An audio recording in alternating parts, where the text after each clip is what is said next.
3절에서 5절 말씀.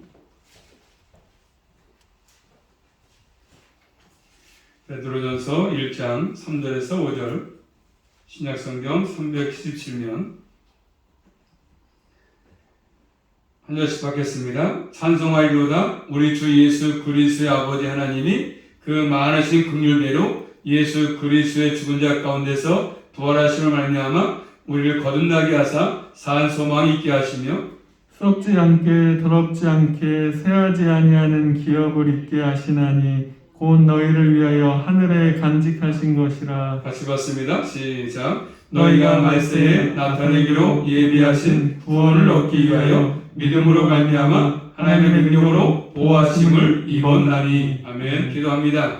하나님 감사합니다. 오늘 밤도 사랑하셔서 남들은 또 기억도 못하지만 또 주님을 기억나게 하셔서 주의 전에 모이게 하신 아버지 감사합니다. 오늘 밤도 말씀 가운데 은혜로 충만하게 하셔서 반드반도 살아갈 때마다 넉넉히 주님과 동행하는 삶으로 승리할 수 있도록 함께해 주시옵소서. 특별히 사모님 이하도 집에서 예배드린 가운데 있습니다. 주님의 진리 역사하심으로 은혜의 시간 되게 하시고 주님의 능력의 손으로 함께 하셔서 남은 생도 일상의 삶을 살아가기에 부족함이 없도록 긍휼을 베푸시고 은혜로 충만하게 허락하여 주시고 온순하게 틈못하게 막아주시옵소서. 이한 시간도 저희들에게 하나님의 은혜로 충만하게 허락해 주시옵소서. 예수 그리스도 이름으로 감사하며 기도 올리옵나이다.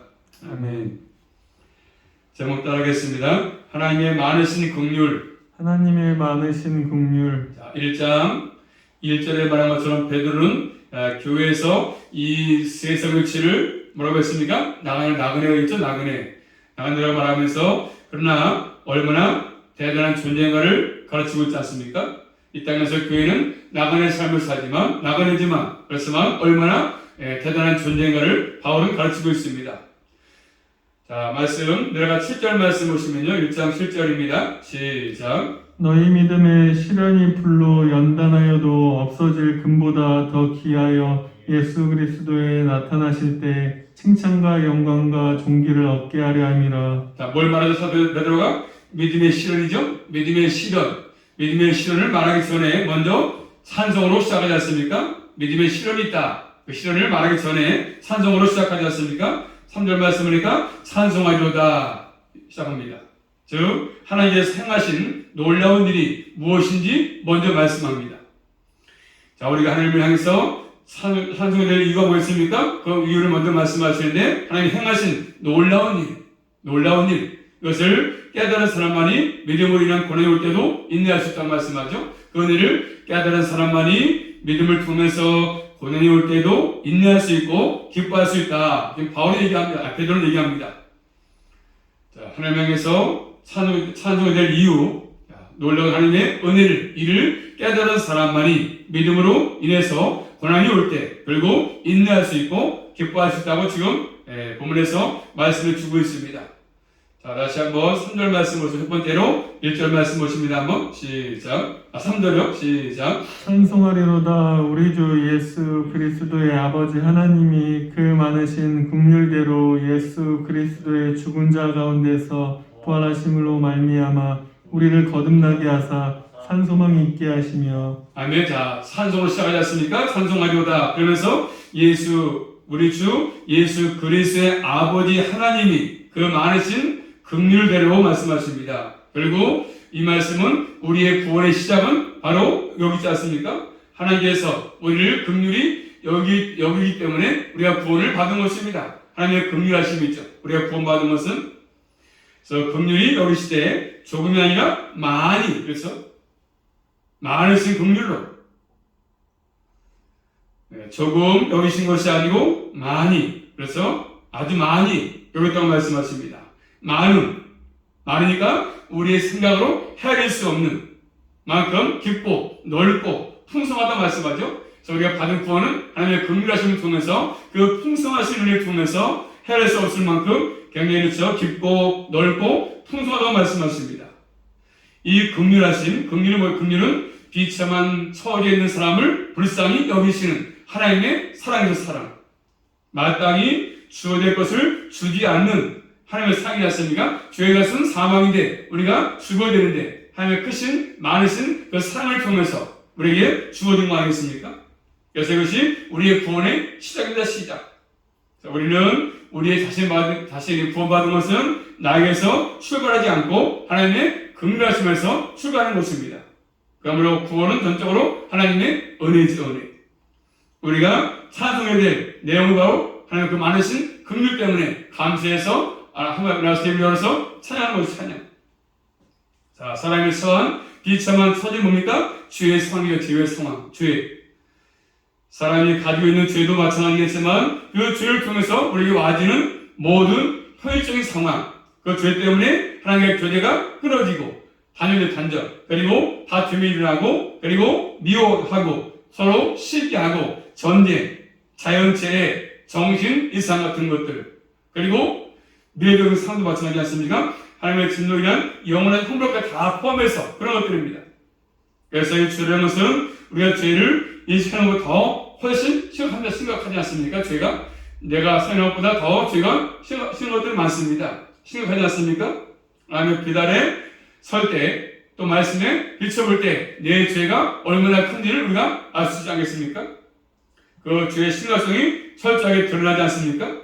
이 죄의 결과를 볼 때 우리는 절망이지 않는 것은 절망. 아, 나는 죄인이구나. 너무나 죄가 크기 때문에 절망할 수밖에 없는 것들입니다. 그렇지만 죄의 심각성은 절망할 수밖에 없지만 우리 하나님께서 그래서 우리를 사랑하셔가지고 많으신 긍휼을 통해서 우리가 구원을 받은 것이지 않습니까? 그래서 우리 구원이 선물로 주어진 것이고, 또 다시 한번 구원을 받으며 감사하지만 더욱더 내 죄가 얼마나 심각한지를 비참한 처진가를 볼 수 있는 거 아니겠습니까? 볼 수 있게 된 것도 됐습니다. 자, 그럼 우리가 항상 예수 그리스도 아니면 우리는 절망할 수밖에 없습니다. 이 사실을 깨닫게 된 것이고, 더 나아가서 예수 그리스도가 나의 구주인 것을 고백할 수밖에 없는 거 아니겠습니까? 오로지 예수님만이 나의 유일한 구원자이십니다. 그래서 하나님의 많으신 긍휼 가운데 우리가 구원을 받게 된 것을 말씀해 주고 있습니다. 또 두 번째로 우리가 이렇게 긍휼이 여기신 증거는요, 증거고 있을 증거. 그 증거는 자, 말씀 볼까요? 자, 3절 말씀. 우리를 긍휼히 여기신 증거입니다. 3절 말씀. 시작. 찬송하리로다. 우리 주 예수 그리스도의 아버지 하나님이 그 많으신 긍휼대로 예수 그리스도의 죽은 자 가운데서 부활하심을 말미암아 우리를 거듭나게 하사 산 소망이 있게 하시며. 자, 예수 그리스도의 십자가와 부활 때문이었습니까? 부활. 우리 긍휼히 여기신 거는 예수님의 십자가, 그렇잖아요. 부활. 고난과 부활입니다. 그래서 고난을 뺀 부활을 잊을 수가 없지 않습니까? 예수 그리스도의 죽은 자 가운데서 부활하심을 말미암아서 이렇게 말씀하죠. 예수 그리스도께서 죽은 자 가운데서 다시 부활하신 것은 하나님의 능력이 아니면 이룰 수 없는 거 아니겠습니까? 결국 생명의 사명을 이긴 역사적인 사건 아니겠습니까? 이 십자가 부활은 우리 기독교의 진수죠, 진수. 핵심이죠, 핵심. 하나님의 객관적인 구속 사역입니다. 한번 예수 믿고 거듭나는 것은 주관적인 적용 사역이죠. 주관적인 적용이지만 결국 이 구속의 그렇죠 사역은 결국 객관적인 것이죠. 객관적. 그래서 예수님의 십자가의 죽으심과 고난과 십자가와 부활은 결국 우리 기독교의 핵심입니다. 진수의 진수. 그래서 이 십자가 부활을 통해서 우리에게 놀라운 일이 벌어진 거 아니겠습니까? 하나님 놀라운 사랑이 우리에게 계시가 된 것입니다. 그러므로 이 십자가 부활은 먼저는 베드로의 인생을 바꿨습니다. 오늘 사도 베드로 십자가를 통해서 부활을 통해서 베드로의 인생 철저하게 변화가 되었습니다. 그래서 예수의 부활은 베드로에게 인생을 변화시킨 실체입니다. 실체. 자, 베드로는 자신의 경험 속에서 십자가 사건을 중심해서 자신이 얼마나 철저한 죄인인가 깨달았습니다. 예수님 앞에서 죽기까지 따르겠다고 호언장담했던 그 베드로가 연약하게 십자가 앞에서 무너지지 않습니까? 예수님을 모른다고 3번씩이나 부인했습니다. 예수님이 돌아가시니까 이제 모든 것이 끝났구나. 다 포기하고 자기의 길로 돌아갔지 않습니까? 심히 닭이 울 때에 통곡을 했습니다. 닭이 우는 소리에 그의 슬픔을 주었습니다. 그렇지만 그가 다시 이제 부활하신 주님을 만난 다음부터는 진정한 생명이 뭔지 깨달았습니다. 그러므로 부활은 예수 그리스도의 승리고 부활은 그에게 소망을 주었던 것이죠. 사도 베드로에게.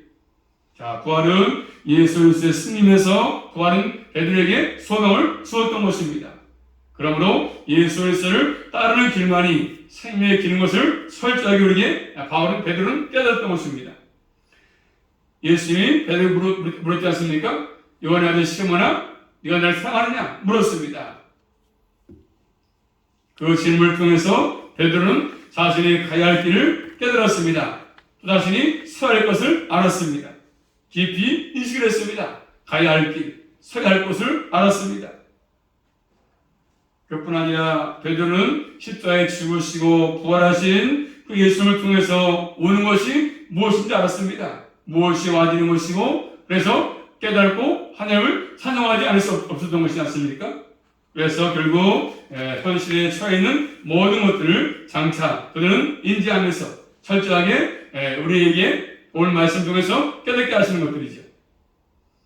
자, 다시 한번 3절 말씀 보시면 그 십자가와 부활을 통해서 우리에게 주어진 것이 뭡니까? 자, 3절 말씀 3절입니다. 시작. 찬송하리로다. 우리 주 예수 그리스도의 아버지 하나님이 그 많으신 긍휼대로 예수 그리스도의 죽은 자 가운데서 부활하심으로 말미암아 우리를 거듭나게 하사. 첫 번째 뭐죠? 예수의 십자가 부활을 통해서 우리가 받은 것이 뭡니까? 주어진 것이 우리를 거듭나게 했다. 그 말씀하면 거듭나게 하사 십자가 부활로 우리에게 주어진 것. 우리를 거듭나게 했다고 말씀합니다. 우리를 거듭나게 하신 분이 누굽니까? 하나님이시지 않습니까? 내가 노력해서 거듭난 것이 아니고 그분이 거듭나게 하신 것입니다. 이 거듭났다는 말은 새 생명을 갖는 것이죠. 새 생명. 죽음에서 생명으로 옮겨진 것입니다. 위로부터 난 것입니다. 태어나는 것이죠. 부활의 생명을 갖게 된 것을 의미합니다. 부활의 생명. 죽음에서 생명으로 옮겨진 것. 위로부터 태어난 것. 이게 바로 우리를 거듭나게 하사 이렇게 말씀합니다. 하나님 나라의 시민권이 있다. 시민권. 하나님의 자녀로서 하나님을 아버지라고 부를 수 있는 특권이 구원받은 백성이 된 것을 말씀합니다. 이것이 바로 십자가를 통해서 부활을 통해서 우리에게 주어진 하나님의 선물입니다. 선물. 하나님의 긍휼로 말미암아 주어진 것은 우리의 능력과 노력이 아닙니다. 철저하게 하나님의 은혜로 우리에게 주어진 것이죠. 거듭남, 새로 태어난 것. 성경 세 가지로 가르칩니다. 건강에 대해서 건강. 그래서 뭐냐면, 자, 다시 한번 찾아보고 말씀을 요한복음 말씀 보시고 요한복음 1장. 이 거듭남, 성경 세 가지로 가르쳐주고 있는데, 첫 번째로 이 거듭나는 것은 요한복음 1장 13절 말씀 보시면, 거듭나는 것, 요한복음 1장 13절입니다. 시작. 이는 혈통으로나 육정으로나 사람의 뜻으로 나지 아니하고 오직 하나님께로부터 난 자들이니라. 아멘. 사람의 뜻이 아니고 오직 하나님께로부터 났다 말씀하죠. 하나님의 뜻입니다. 하나님의 뜻. 하나님의 뜻이고 하나님의 능력이지 않습니까? 우리를 거듭나게 하는 것은 하나님의 뜻으로 이루어진 것이고 하나님께 시작된 것입니다. 하나님의 능력으로 이루어진 것입니다. 거듭나게 했다는 것. 두 번째는요. 또 건너에서 성경 세 가지 말씀하는데 두 번째로 자 요한복음 3장 3절 말씀 보시면 자 거듭남에 대해서 사람의 뜻이 아니고 하나님께로부터 났다는 것이고 두 번째로 이 거듭남은 뭐냐면 성경은 세 가지로 말씀하시는데 요한복음 3장 3절 말씀 보십니다. 3장 3절과 3장 8절 말씀을 이어서 3장 3절부터 8절 시작. 예수께서 대답하여 이르시되 진실로 진실로 내게 이르노니 사람이 거듭나지 아니하면 하나님의 나라를 볼 수 없느니라. 뭘 말씀하는 거죠? 위로부터 났다고 말씀하죠? 위로부터 태어났다 위로부터. 8절 말씀. 임의로 볼매 내가 그 소리는 들어도 어디서 와서 어디로 가는지 알지 못하나니 성령으로 난 사람도 다 그러하니라. 그 의미가 뭐죠? 의미는 성령으로 난 사람이다. 성령으로 그렇죠? 위로부터 태어나가지고 의미는 성령으로 난 사람이다. 이렇게 말씀합니다. 자, 결국 성령의 역사가 있어야 거듭날 수 있다고 말씀하죠. 십자가의 부활의 메시지를 듣고 아무리 저 받는 것이 아니고 성령의 역사가 없으면 거듭날 수가 없습니다. 성령의 역사 없이는 아무도 복음을 받을 수가 없습니다. 말씀을 들을 때도 그렇죠. 성령의 역사 없이는 말씀을 바르게 깨달을 수 없는 것이고 말씀을 나의 것으로 들을 수가 없습니다. 성령으로 나지 않고는 아무도 새 생명을 가질 수가 없습니다. 그러면 항상 교회 나와서 그렇죠. 우리가 앉아있어도 말씀을 들을 수 있는 귀는 성령께서 역사하지 아니하시면 말씀을 깨달을 수 없고 들을 수 없고 의미를 알 수가 없습니다. 그래서 건남은 사람의 뜻도 아니고 위로부터 태어나는 것입니다. 또 세 번째는요. 자, 베드로전서 1장 가서 볼까요? 1장 밑에 내려가서 23절 말씀 보시면 23절 말씀. 자, 건남이 뭐냐면 23절 말씀 시작. 너희가 거듭난 것이 썩어질 씨로 된 것이 아니요 썩지 아니할 씨로 된 것이니 하나님의 살아있고 항상 있는 말씀으로 되었느니라. 여기 봐세요. 뭐라고 하죠? 살아있고 항상 있는 하나님의 말씀으로 됐다 말씀. 그 다음에 25절 말씀. 오직 주의 말씀은 세세토록 있도다 하였으니 너희에게 전한 복음이 곧 이 말씀이니라. 뭐죠? 복음이죠. 복음. 복음을 통해서 났습니까? 복음. 살아있고 항상 있는 말씀을 즉 복음을 통해서 성령께서 역사하시는 것들이지 않습니까? 말씀을 통해서 하나님 말씀 통해서 예수 그리스도의 십자가의 부활과 그래서 함께 이루어진 것이지 않습니까? 그래서 내가 주님 예수가 내 주인 것을 영접하게 되는 것이지 않습니까? 자, 이렇게 세 가지를 말씀합니다. 건너는 것은 사람의 뜻이 아니고 하나님께 난다는 것이다. 두 번째, 위로부터 태어난다. 세 번째는 살아있고 있는 말씀으로 된다고 말씀하고 있습니다. 자, 그렇기 때문에 이렇게 세 가지를 통해서 거듭난 사람은 이제 뭐죠? 새 생명을 가졌기 때문에 이제는 뭐죠? 새 생명이기 때문에 하나님께 대해서 말씀에 대해서 반응이라고 반응. 그 생각과 그 사람의 정서, 그 사람의 의지에 변화가 일어나는 변화가. 그러므로 영적으로 죽은 사람은 거듭나지 못한 사람은 결국 시체이기 때문에 아무런 반응이 나타나지 않습니다. 말씀을 들어도 깨닫지 못하고 왜? 죽었으니까 반응도 하지 못합니다. 시체니까 반응할 수가 없습니다. 말씀에 순종할 수도 없고 아무런 반응이 없습니다. 반응이 일어나지 않습니다. 하나님에 대해서 아무리 얘기를 해도 합당한 반응이 없습니다. 또 하나님이 하신 일들을 듣고도 마음에 아무런 움직임도 없습니다. 또 하나님의 뜻을 얘기해도 뜻대로 내가 살아야겠다 이런 반응이 일어나지 않습니다. 그러니까 수없이 몇 년씩 교회 다녀도 이런 반응이 나타나지 않습니다. 왜? 건너지 못하기 때문에 반응이 없어요. 내가 뜻대로 살아야겠다 이런 반응이 나타나지 않습니다. 그렇지만 건넌 사람들은 다릅니다. 하나님을 알아가고 그런 것들을 경험하고 하나님이 누구신가 또 그분이 어떤 일을 하셨는가 나를 위해서 뭘 하셨는가 이런 것들을 알아지니까 깨달아지니까 반응이 나타날 수밖에 없는 것이지 않습니까? 그래서 내가 남은 생도 뜻대로 내가 살아야겠다 이런 결심이 서지는 것이고 뜻대로 살고자 몸부림치는 것이고 사는 것이죠. 그래서 이렇게 건넌 생명들은 이런 것입니다. 결국 하나님께 대해서 말씀에 대해서 반응한다 반응. 또 두 번째로 오늘 말씀 3절 말씀 보시면 시작. 찬송하리로다 우리 주 예수 그리스도의 아버지 하나님이 그 많으신 긍휼대로 예수 그리스도의 죽은 자 가운데서 부활하심으로 말미암아 우리를 거듭나게 하사 산 소망이 있게 하시며 뭐죠? 2절 산 소망이 있게 하신다. 건너게 하사 산 소망이 있게 산 소망이 않습니까? 여기 말씀은 영역 안으로 그래서 인투어 리빙 호프 영역 안으로 주님 안으로 예수에서 안으로 그런 말이지. 그렇기 때문에 살아있기 때문에 이 소망이 더욱더 자랍니다. 갈망할수록 신앙이 깊어질수록 나의 영원한 소망 천국 그것을 바라보면서 하는 것이지 않습니까? 성숙한 신앙입니다. 이 소망이 분명합니다. 신앙이 자라갈수록 그래 천국 갈 곳이 예비되어 있다. 확실한 것이죠. 확실한. 이 소망은 내가 만든 것도 아니고 이 산소망은 누굽니까? 우리 소망은 오로지 예수 그리스도 아닙니까? 산소망이신 예수 그리스도. 그래서 예수 그리스도는 이미 부활하셨고 지금도 살아계셔서 통치하시고 다시 이제 오실 것입니다. 약속 반드시 주 안에서 성취가 될 것입니다. 그러므로 예수 안에 있으면 이런 소망이 분명해지는 것입니다. 그러나 반대로 예수 밖에 있으면요. 자, 말씀 볼까요? 에베소 2장 12절 말씀 보시면 예수에서 밖에 있는 사람들은 이런 소망이 없습니다. 천국의 소망이 없습니다. 자, 에베소 2장 12절 말씀 보겠습니다. 한번. 에베소서 2장 12절 말씀 시작. 그때 너희는 그리스도 밖에 있었고 이스라엘 나라 밖에 사람이라 약속의 언약들에 대하여는 외인이요 세상에서 소망이 없고 세상에서 소망이 없습니다. 예수에서 밖에 있는 사람들은 소망이 없습니다. 이 땅에서 예수 믿지 않고 건너지 못하고 살아들었죠. 그리고 소망 가져도 뭐죠? 다 그런 것들은 뭔 소망이 있으면 다 썩어질 소망, 썩어질 소망이 있지 않습니까? 죽음이 오면 동시에 무엇으로 다 끝나게 되는 것이고 소망 가져도 그 소망이 이루어진다는 보장도 없는 그런 소망 아니겠습니까? 이 땅에 예수 밖에 있는 사람들은 아무리 소망해도 다 그런 모든 것들은 다 썩어질 소망입니다.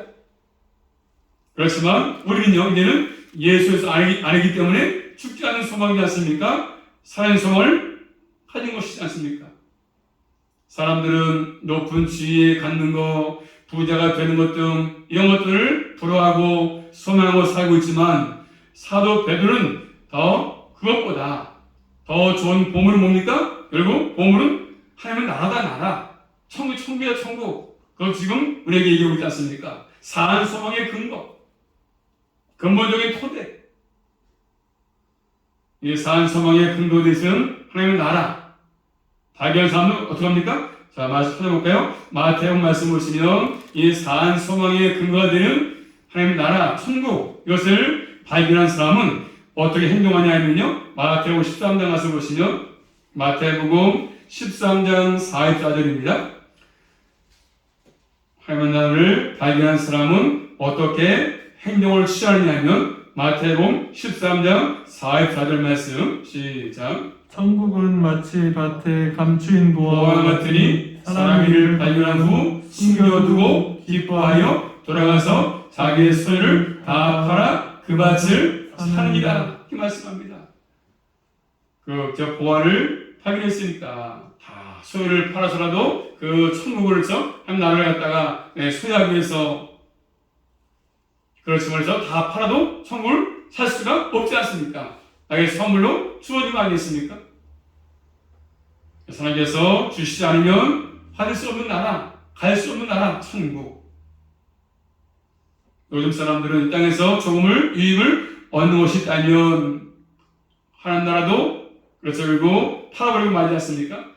천국 별 관심도 없고 그저 이 땅에 살면서 그렇죠. 내 소망, 나의 소원 잘 사는 거, 많이 의사 갖는 거 이런 걸 꿈꾸고 살고 있지 않습니까? 그렇지만 결국 이제 가면 갈수록 그렇죠. 그렇게 되겠죠.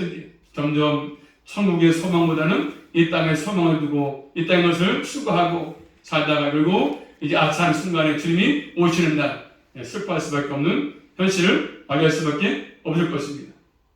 아무튼 우리는 보화를 발견했으니까 이제는 그 보화를 가장 귀히 여기면서 그 천국의 소망을 가지고 끝까지 그 길로 달려갈 수 있기를 주님의 이름으로 축복합니다. 여기까지 하고 다음에 또 이어서하겠습니다. 기도하겠습니다. 살아계신 아버지 감사합니다. 오늘도 또 베드로서 말씀을 통해서 우리의 산 소망이신 주님께 우리의 모든 것들을 소망을 주라고 말씀하십니다. 저희들 썩어질 것에 소망 두지 않게 하시고 썩지 아니할 영원한 것에 소망 두고 남은 생도 살아갈 수만 있도록 함께하여 주시옵소서. 믿음을 가지고 살아갈 수 있도록 인도해 주시옵소서. 예수 그리스도 이름으로 감사하며 기도 올리옵나이다. 아멘.